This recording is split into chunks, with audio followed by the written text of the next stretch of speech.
great Secretary of Commerce, Howard Lutnick. Thanks, Howard. So if you look at that, China, first row, China, 67%. That's tariffs charged to the USA, including currency manipulation and trade barriers. So 67%, I think you can, for the most part, see it. Those with good eyes, with bad eyes. We didn't want to bring, it's very windy out here. We didn't want to bring out the big charts because it had no chance of standing. Fortunately, we came armed with a little smaller chart. So it's 67%, so we're going to be charging a discounted reciprocal tariff of 34%. I think, in other words, they charge us, we charge them less, so how can anybody be upset?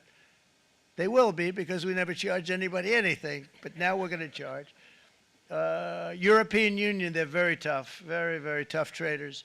You know, you think of European Union, very friendly. They rip us off. It's so sad to see. It's so pathetic. 39%, we're going to charge them 20%, so we're charging them essentially half. Vietnam, great negotiators, great people. They like me, I like them. The problem is they charge us 90%. We're going to charge them 46% tariff. Taiwan, where they took all of our computer chips and semiconductors. We used to be the king, right? We were everything. We had all of it. Now we have almost none of it, except the biggest company is coming in. We're going to end up with almost 40%. Lee Zeldin's working to get their approvals. And it's an amazing company. Mr. Wei, of one of the great companies of the world, actually, they're coming in from Taiwan, and they're going to build one of the biggest plants in the world, maybe the biggest for that. But 64%, we're going to charge them 32%. Japan, very, very tough, great people. And again, I don't blame the people for doing it. I think they're very smart in doing it. I blame the people that sat right in that Oval Office, right over there, right behind the Resolute desk or whichever desk they chose. Japan, 46%. They would charge us 46%, and much higher for certain items like cars, you know, little items like cars. 46%, we're charging them 24%. India, very, very tough, very, very tough. The Prime Minister just left, and he's a great friend of mine, but I said, you're a friend of mine, but you're not treating us right. They charge us 52%. You have to understand, we charge them almost nothing for years and years and decades, and it was only 7 years ago when I came in, we started with China and charged them. We took in hundreds of billions of dollars from China in tariffs, and they understood, honestly. President Xi understood. He said, look, I understand, and the other countries, and they all understand. We're going to have to go through a little tough love, maybe, but they all understand. They're ripping us off, and they understood it. Prime Minister of Japan, Shinzo Abe. He was a fantastic man. He was unfortunately taken from us, assassination. But I went to him and I said, Shinzo, we have to do something. Trade is not fair. And he said, I know that, I know that. And he was a great gentleman. He was a fantastic man, but he understood immediately what I was talking about. I said, Shinzo, we have to do something. He said, I know that. And we worked out a deal, and it would have been a much better deal, but frankly, there were many years left in the deal that was made previous to my getting there, but it was something. If you look at Switzerland, 61% to 31%. Indonesia, Malaysia, Cambodia. Oh, look at Cambodia, 97%. We're going to bring it down to 49. They made a fortune with the United States of America. United Kingdom, 10%, and we'll go 10%. So we'll do the same thing. South Africa, 60%, 30%, and they've got some bad things going on in South Africa. You know, we're paying them billions of dollars, and we cut the funding because a lot of bad things are happening in South Africa. The fake news ought to be looking at it. They don't want to report it. Brazil, 10%, 10%. Bangladesh is 74%. So you see what's going on. Pakistan, 58%. Sri Lanka, 88%. So what we're doing is we're taking not the full, we could take the full 88%. Thanks a lot, Howard. He's doing a very good job. How's he doing, all right? I think you better take it with you. It's not going to last very long. He's going to put it, it's going to follow you down with the wind. I brought a hat just in case it got too windy, but here, would anybody like a hat? I'm not giving it to a cabinet. I'm giving it to the auto workers. Come here.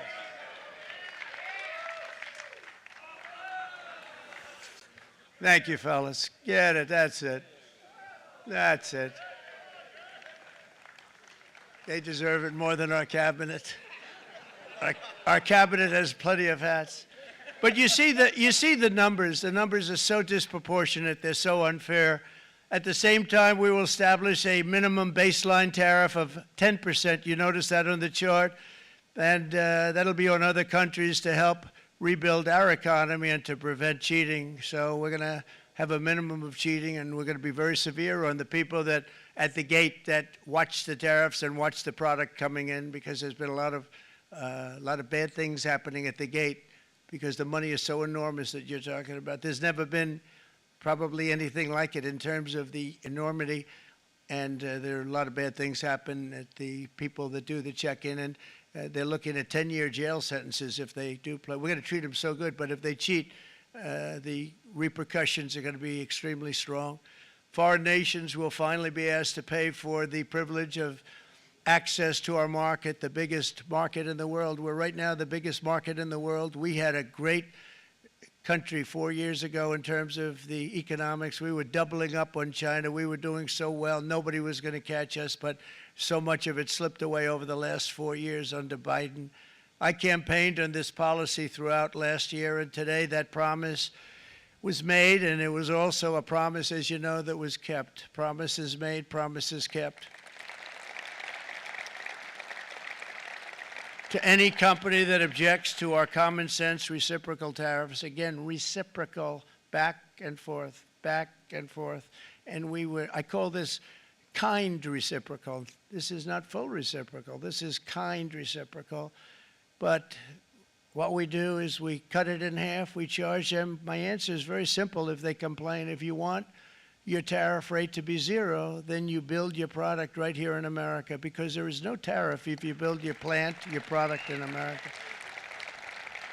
And we've seen companies coming in like we've never seen before. Likewise to all of the foreign presidents, prime ministers, kings, queens, ambassadors, and everyone else who will soon be calling to ask for exemptions from these tariffs. I say, terminate your own tariffs, drop your barriers, don't manipulate your currencies. They manipulate their currencies like nobody can even believe, which is a bad, bad thing and very devastating to us. And start buying tens of billions of dollars of American goods. Tariffs give our country protection against those that would do us economic harm. And many people were looking to do us economic harm. Maybe not so obviously, but they were doing tremendous economic harm. But even more importantly, they will give us growth. These tariffs are going to give us growth like you haven't seen before, and it'll be something very special to watch. I am so looking forward, and Brian, it's going to happen even faster than you said. You know, you might say, but it's already started. It's already started. Work's already begun on plants all around the country, and you see that as before. These are big, rich companies. We have $61 billion started on a big plant going up. It's going to be announced over the next 2 days, and they already started work. Many of these the biggest companies in the world, they've committed to build, build, build. We're going to build, build, build, sir.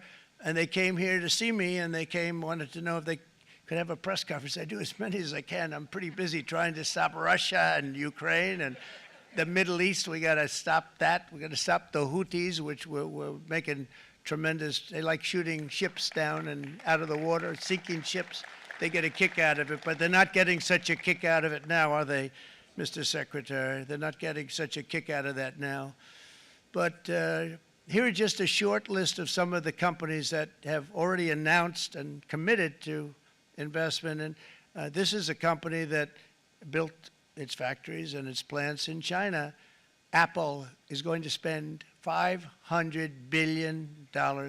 They never spent money like that here. They're going to build their plants here. SoftBank, OpenAI, and Oracle, great companies, are investing $500 billion almost immediately. NVIDIA, a hot company, is investing hundreds of billions of dollars. They just announced TSMC, the biggest, most important company in the world of chips from Taiwan, with no investment from us, is investing $200 billion. And they said the reason was, number one, the election of November 5th, and number two, the tariffs. They don't want to pay the tariffs, and the way they're not paying it is to build their plant here. So we're going to go from almost no percentage. We used to have 100% of the chip market. Now it's all in Taiwan. Almost all of it's in Taiwan, a couple of other countries, but mostly in Taiwan.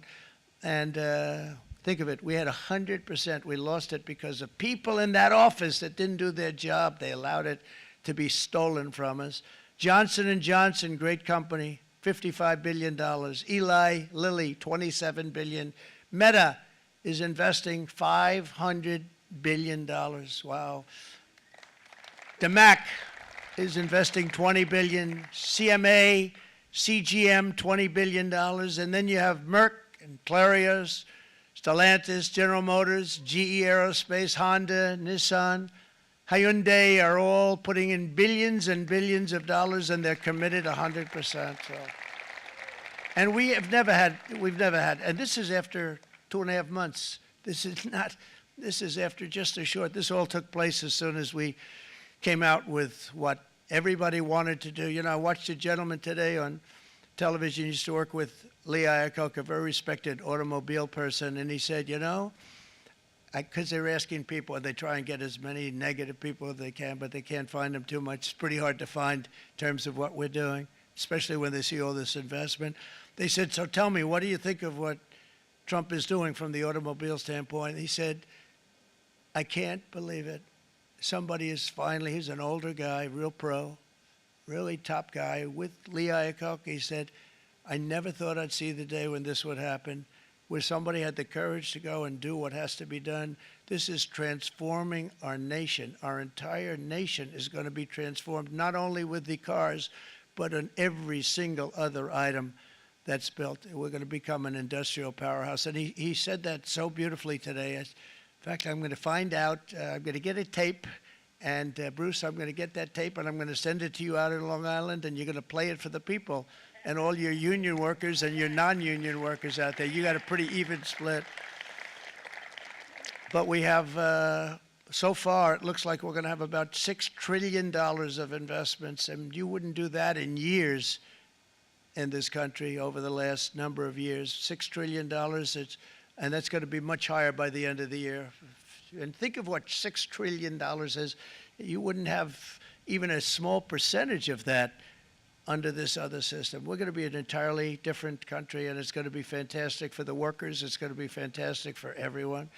There will never have been a transformation of a country like the transformation that's already happening in the United States of America. It's an incredible thing to watch, and it's incredible to meet with the top people, people that you read about, very wealthy people, or people that are great managers and executives and presidents of big public companies. And to watch the enthusiasm they have now that they didn't have. They gave up on our country. They went to foreign countries and they built. Companies are pouring into our country at levels never seen before, with jobs and money to follow, and it's really beautiful. In the coming days, there will be complaints from the globalists and the outsourcers and special interests and the fake news. Always, the fake news will always complain. But never forget, every prediction our opponents made about trade for the last 30 years has been proven totally wrong. They were wrong about NAFTA. They were wrong about China. They were wrong about the Trans-Pacific Partnership, which would have been a disaster if I didn't terminate it. If I didn't terminate that, United Auto Workers, you would have had no jobs in this country. You would have had no jobs. It was all going to other countries. In my first term, they said tariffs would crash the economy. Instead, we built the greatest economy in the history of the world. And again, I have great respect for President Xi of China, great respect for China, but they were taking tremendous advantage of us, and I commend them for that. I say, hey, if you can get away with it, that's okay. But, you know, they understand exactly what's happening, and they probably, most of them are saying it's about time they did something, but and they're going to fight, and they're going to fight fair. Everyone's going to fight. You know, it's like I say to the leaders, look, you got to take care of your country, but we have to start taking care of our country now. We can't do what we've been doing for the last 50 years. From the day of my election, the stock market went up in my first term 88%, with NASDAQ going up 155%, more than any president has ever had in any term in office, by far. And I think we're going to blow that away. And maybe the numbers won't show, but I think they're going to show much better than even those numbers. But what you're going to see is you're going to see activity, that empty, dead sites, factories that are falling down.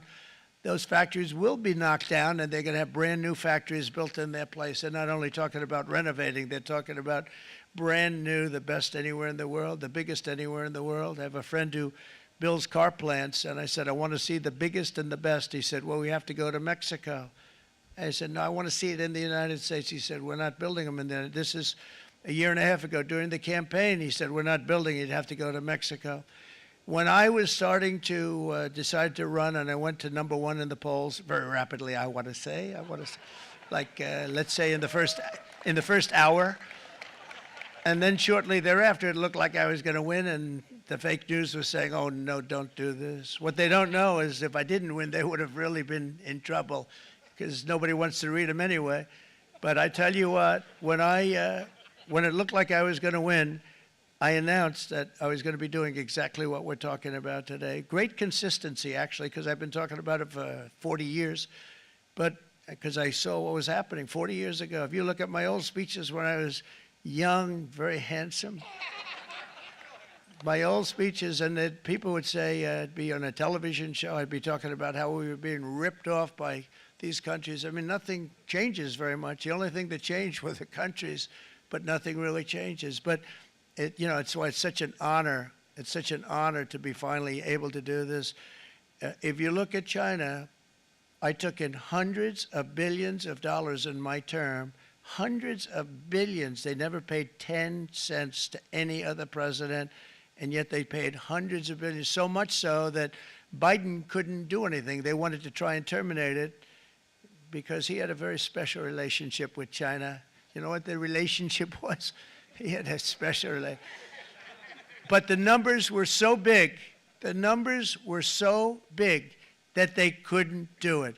So they did ease it up. They did things that they shouldn't have done. They made it a lot more comfortable for them, but they couldn't do it because the numbers were hundreds of billions of dollars, and I did that. And we were on our way to doing something like incredible. And then we had a very bad election happen, a very bad election. A lot of bad things happened. So when I said we got to do it again, I said we have to make it too big to rig. And we made it too big to rig, and we won in records, and it was a monumental win. And it was such an honor to see so many of you, like Brian and your friends, here with us to celebrate, and to more importantly celebrate what we're doing, because that wouldn't be a full celebration if we didn't do this, because this will be an entirely different country in a short period of time. It'll be something the whole world will be talking about it. The critics made the very tired predictions earlier this year, but in February, core inflation dropped to the lowest rate in 4 years. And the price of eggs, as you know, just in a month and a half, we were there for 4 weeks. And the first week, I got blamed for eggs. I said, I just got here. They said eggs have gone up at like 250%, and you can't get eggs. And they were going crazy. And I said, I just got here. And then we got to work on eggs, and we got to work on everything. And our great Secretary of Agriculture, you did a fantastic job. Brooke Rollins, she did a fantastic job. And as I said before, the price of eggs dropped now 59%, and they're going down more, and the availability is fantastic. They were saying that for Easter, please don't use eggs. Could you use plastic eggs? I said, we don't want to do that. We want to, and you really came through. It's an amazing job. Thank you very much, Brooke. You did great. But likewise, an old-fashioned term that we use, groceries. I used it in the campaign. It's such an old-fashioned term, but a beautiful term.